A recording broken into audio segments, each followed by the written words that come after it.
The number one thing I see clients not know is that they think they can come in and straight away rent for a year, but you can't. You need to wait for your Emirates ID to be ready. Because a lot of people come, even if they have a job, sometimes it takes 1 to 2 months for their visa and Emirates ID to be processed. So in that time, they will have to rent short term, and that can be much more expensive. People need to prepare that the first few months it's going to be more expensive until their Emirates ID is ready. Hello and welcome back to How to Adult. I am Hala Nassar, and today's episode is about finding the right place to live. And so I speak to Alessia Sheglova. She's a CEO and a real estate expert, and she tells us how to find the right place for you.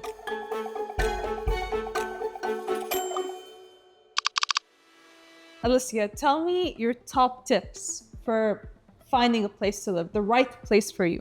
Okay, good. That's my specialty, so you're in the right place. Yes. The most important thing, of course, is find your points of interest. For example, where do you go to school, to university, where your kids go to school, what are your interests, and where is your work? Because I think cutting down the commute time between your places of interest is so crucial, especially during rush hour, for example, returning from work. You don't want to be stuck in traffic for 2 hours, time is money. So I think there's so many great neighborhoods around Dubai. So if you can select a place that's close to your work or cuts the traffic, I think that's the key. What other tips can you give us for renters, especially someone who recently graduated or is looking for a place to live for the first time alone? Maybe perhaps room share with a friend. So for example, if you get a 2-bedroom apartment and then you share the rent with a friend, then it becomes much more cost effective and you have more space. But if you're going to be renting alone, then for sure make sure it fits your budget.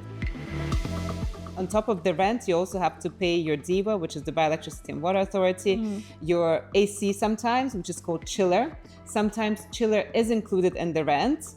Also make sure you know whether it's included or not, or it goes on top and it can be quite expensive. And there's other utilities such as DEWA and Etisalat and gas. So on top of your monthly rent, which in Dubai, by the way, is sometimes paid quarterly, and you also have your bills on top. Especially when you're new to Dubai, what's very important to keep in mind is you have the rental due to the owner. You also have a 5% security deposit that you have to pay up front if it's an unfurnished apartment, and 10% if it's furnished. And then there's also an agency fee, which is 5% of the annual rent, and it's the tenant who pays, not the landlord. And that all accumulates. So you have the 3-month rent, you have the deposit, you have the commission. Then you have another thing, you have deposits in DEWA. Wow. So 2,000 for apartments and 4,000 for villas that you also have to pay. And then sometimes more deposits for chiller. So some people come and they're like, oh my God, we didn't know we have to have that much money up front. They're probably just looking at monthly. Like they open Property Finder and say, rent is 120 a year, so it's 10,000 a month. But the initial installment is so much more. Considering all of these things, what is the most important thing when you look to rent an apartment? When you find an apartment to rent, let's say you found a place, what's the first thing to keep in mind? By the way, with some buildings, I would really advise looking at some reviews, maybe in Facebook groups, on Google, because some buildings can look really nice from outside, and then when you move in, there could be issues like disconnections in AC and facilities, elevator problems. So it's always good to find out. Obviously, that's very rare, but there's still some buildings that could be like potentially look attractive on paper, cheap, but then there are issues.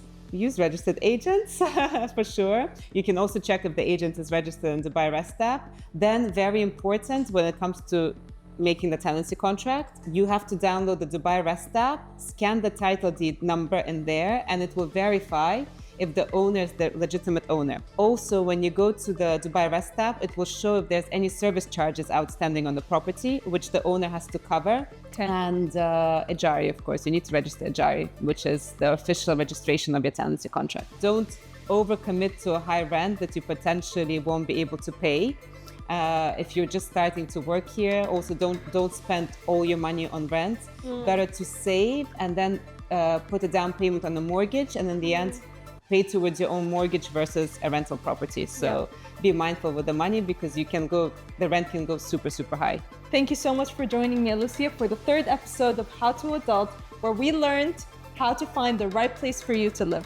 If you're interested in more of our content, watch our videos on YouTube and listen to our podcast on Spotify and Apple Podcasts. Thank you. Thank you.